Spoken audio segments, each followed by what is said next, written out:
Hey, what's up guys? I'm Jonathan Ibarra with IBARRA'S Food Truck Builders, and today we're gonna be talking about frequently asked questions. Now, if you like it, please subscribe, share, and don't forget to comment. So let's get to it.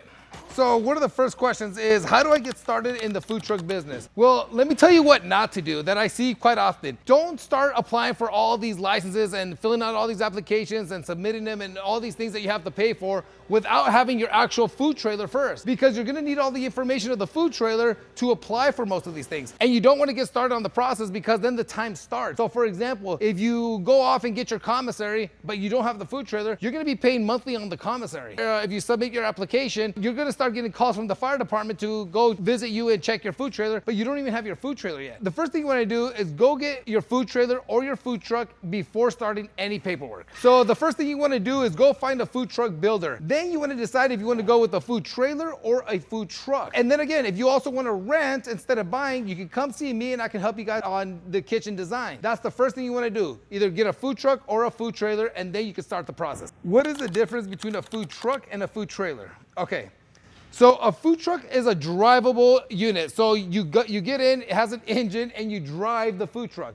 A food trailer, you have to have a truck and tow the food trailer. I do have recommendations, but it's really up to you. I highly recommend food trailers because you never have any engine problems, transmission, just all the mechanical things. In a truck, it's great and all because you get to just jump in and drive off. You don't have to worry about towing. There's pros and cons. I've made videos about this, so check those videos out. So if you want to go stationary, like my street taco food trailers that never move, you might want to consider a trailer. There's no reason to have an engine or any of that if you're never going to move the unit.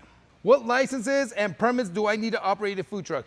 Okay, so you are gonna need a few licenses, like your state license, your taxation, your health permit, your city business license, your fire departments, and just a few other permits that you need to operate a food truck. We do offer that service here. We handle the whole thing. I have the girls in the office that take care of all that. So again, if you do need that service, come see us, text us, call us, and we will take care of you and make the process very, very fast. So when should I start getting my licenses? Okay, that's a really good question. Typically for me here at the shop, if I'm about 2 weeks out from finishing your project, that's around the time the girls in the office start the process of your business licenses. Why? Because sometimes the health department might be busy and they're a week or 2 weeks out. Sometimes the fire department is busy. So you want to kind of gauge the timing, and also that way when your food trailer or your food truck is ready, you're just in time for the health inspection. And then that way you can start applying for the rest of the stuff, which it comes right after.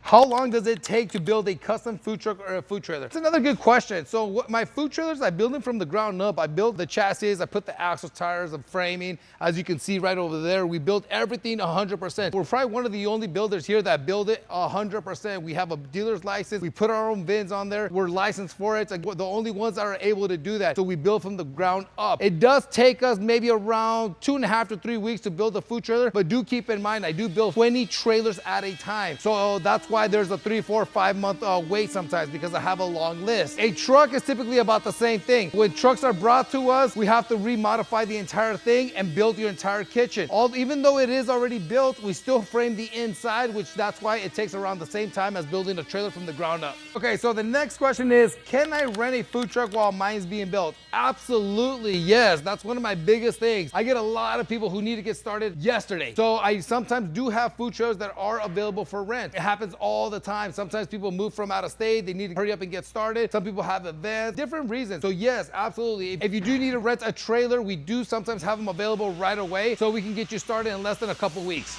What size truck or trailer is best for my concept? This is a pretty good question. I get asked this quite a bit. Usually I would recommend a 16-footer. It fits most kitchens. It completes a full kitchen. So you usually have like the fryer, the flat top, 2-burner steam table, then you have the 2-door tall fridge and 2-door prep. So I would always recommend the 16. So not only just for the kitchen, but because you can fit 3 to 4 people comfortably. When you do go to these events, you might need more staff in the trailer to pump out as much as possible. So I typically always recommend the 16-footer. Those are the size of my rentals, which is exactly why I highly recommend them. So how much does it cost to build a food truck from scratch? That's another really good question. It really all depends on the equipment that you decide to go with. It really all varies. So I can make them as small as 10 feet to as big as you need. I always recommend the 16 footers, just like my street taco trailers. They're all 16 footers. I think it's the best size because you can fit 3 to 4 people very comfortably. So they can range anywhere from 45,000 up to 85, 90,000. Again, I will quote you if you guys just kind of tell me the layout that you guys need, the kitchen equipment, or if you need my help, I'll give you a range, I'll get you a quote same day, and that way you guys have an idea of what you're working with.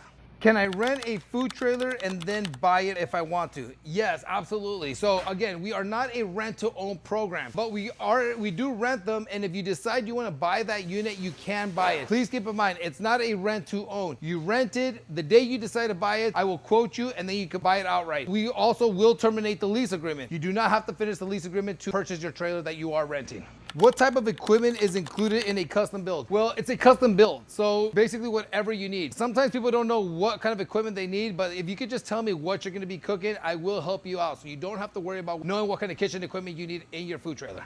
If I'm operating stationary, can I get up and move if I want to? Yes, absolutely, if you have a mobile license. Keep in mind, you have a stationary license and a mobile license. If you only have the stationary, that means you can only sell at the location you got your stationary license in. But if you're mobile, if you have that mobile license, then you can get up and go and move around different places around the city. Can I operate in different states with the same food truck? Yes and no, it depends. If you're licensed here in Nevada and you have all your permits and license and everything, but you want to go to an event in, let's say, California, Arizona, or New Mexico, you could go there for the event as long as you have your licenses from here, so you can show them. Now, if you decide to move over there, you might have to adjust it depending on their rules and regulations. Okay, this is a good one. What's the process to get my food truck wrapped with my brand? Okay, very, very good question. I highly recommend it, guys. One of the biggest things I always recommend is getting your food truck or food trailer wrapped. It's very important that people know exactly what you're selling, what kind of food you're selling, and who you guys are. A lot of people sometimes say they just want to throw a decal up there, wrap it later, which I completely understand. But if you look at this, wrapping is very important. This is like my street tacos. It just happened to be here. The food is very attractive. You want to do something like this where it shows your food, showcases what you sell, really brings people's attention. I highly recommend doing that. Now, to get started is very simple. If you have a logo, we'll use your logo and then build around it. If you have nothing, you're starting from scratch, which is my favorite. We have an in-house designer that will help you build anything you want.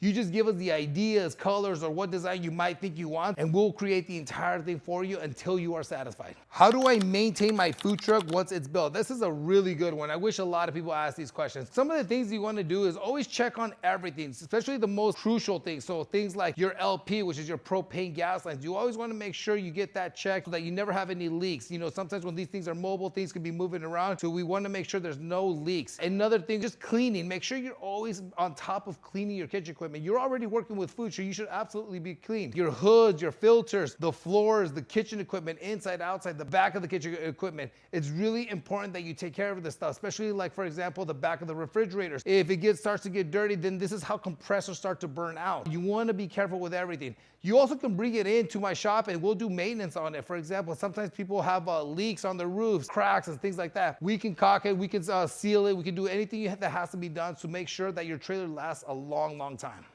What happens if I want to upgrade or modify my food truck or food trailer? So this is another good question. A lot of times people think that I could just take out a kitchen equipment and throw on another one. Keep in mind, these things have plans. They have their sprinklers, the fire systems that's specific to each equipment. So if you want to do modifications under the hood, there is a small little process. It's very quick. We do the modifying, but we do have to submit plans. If you want to modify the refrigeration part, that's no problem. We can do that in about a day. But again, keep in mind, if you want to modify, ask me what you guys want and I'll help you make it as easy as possible. Do I need a special driver's license to drive a food truck or a food trailer? No, guys. You guys can use your regular driver's license to drive any of these vehicles. I believe that's only for like big semis once you start getting into those big trucks. But as far as food trucks and food trailers go, no, you could use your own driver's license. Is it better to lease, rent, or buy a food truck? Okay, so if you're gonna lease is a long-term agreement. So you can lease it for 1, 2, or 3 years, okay? And 1 year is $1,700 a month, 2 years at $1,600 a month, and then 3 years at $1,500 a month. Now, if you decide to rent, that goes into my daily rental. So usually those are like my big corporations where they want to rent it for a day or two, maybe even 7 days. So they're short-term agreements. Typically, again, just private events, things like that. So we do offer that. We actually just started that not too long ago. And it's becoming to grow really, really quickly. Now, buying, that's very self-explanatory. That's just straight up buying it, purchasing it. You get a quote from me, I tell you how much that trailer or truck is gonna be, and then you cash out. Can you help with health department requirements and inspections? Yes, that's exactly what I do here. So I have people bring me their food trucks or food trailers all the time, especially if they're from out of state or they buy it from a private seller. I jump in there, I take a look at their trailer, their truck, or whatever it is, and I make sure it's all up to code. And I'll explain to them why they need to modify or upgrade certain things. So absolutely, if you run into this problem, you buy from a private seller, you buy from out of state, you can always swing by. I'll give you a quote, or I'll inspect your truck or trailer and let you know what you need so that you can guarantee to pass your health inspection. Do I need a commissary kitchen to operate legally? Yes, so you do need a commissary. A commissary is a place where you go park and service your food truck or food trailer. So example, if you want to prep for your food for the day, or if you want to store food overnight, or that's where you also park your food truck or food trailer, and then you power up your truck or trailer so that your refrigerators stay on for all the food that you have in your refrigerators. I also do have a commissary. It's over on Fremont. Yes, you do need a commissary in order to operate legally and to get your license for your food truck or food trailer. All right, guys, so these are some of the frequently asked questions. If you guys have any comments or any questions yourselves about anything that has to do with a food truck or food trailer, drop your comments below. And again, if you like this kind of content, don't forget to share, subscribe, and like. Thanks for watching, guys.